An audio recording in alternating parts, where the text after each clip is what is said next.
Welcome to the second video in our tutorial series, Researching Your House. In this video, I will introduce Toronto City Directories, which are a great resource for determining when your house was built, who has resided there, or for finding out where someone lived. City directories are like phone books that predate the telephone. They usually have two main parts, one where streets are listed and another where family surnames are listed, each organized alphabetically.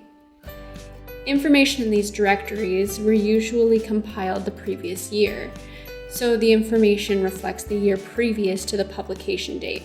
So for example, information in the 1910 directory reflects the year 1909. City directories from the 19th and early 20th centuries usually contain information on only the former city of Toronto. So if you're researching a house outside of the city, you may need to use assessment rolls to determine house build date and owners. Assessment rolls are accessible at the archives. City directories are available here at the Toronto Archives on microfilm from 1833 to 2001, or many years can be found online through the Toronto Public Library's website. For the purposes of this video, I am going to use the Toronto Public Library's online collection, which will allow you to complete some house research from your home computer. So let's begin by visiting our homepage, toronto.ca/archives. Under the Related Information section on the right-hand side of the screen, click the link to the online city directories. Next, click on Digital Toronto City Directories, which will bring us to another page where the city directories are organized by year. We'll first review how these books work. Let's look at the 1920 directory as an example. As these books are so large, we do not recommend using the Search Inside feature to navigate. Instead, it's best to use the navigation bar found below the book. To turn a single page, click on the arrows at the bottom of the screen. To jump ahead many pages, move the slider at the bottom of the screen.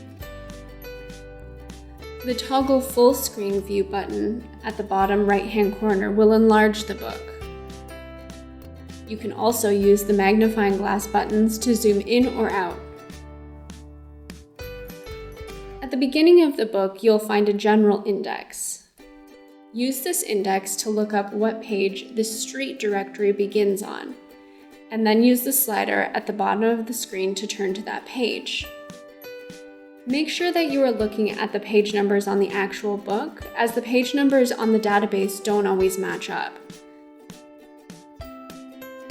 Streets are separated by black bars, so when you see them, you know you're in the right place.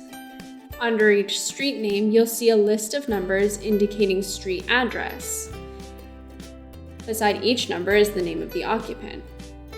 Odd numbers are grouped together and even numbers are grouped together, meaning all the addresses from one side of the street are listed and then all the addresses from the other side of the street are listed. If you've already used fire insurance plans or aerial photographs explained in part 1 of this series, you might have determined a date range within which you believe your house was built. You can use these directories to find the exact year by looking at the address and working your way back in time until the address is no longer listed. When we find the year that the house is not listed, we can be relatively sure that it was in that year that the house was built. So for example, let's say that I know the house at 46 Hazelwood Avenue was built sometime between 1910 and 1915. Then we should start at the 1915 directory and work our way back. Using the slider, we can jump to the address section of the book and then flip to the H's, where we will find the listing for Hazelwood Avenue. By looking at the street addresses listed under Hazelwood Avenue, we can see that number 46 is present and was occupied in 1915. Working our way back in time, when we check the 1914 directory, we see that 46 Hazelwood Avenue is not listed. indicating that it was probably built sometime in 1913 or early 1914, because remember, the information for these directories was collected in the previous year. City directories can also be used to look up where someone lived and what their occupation was.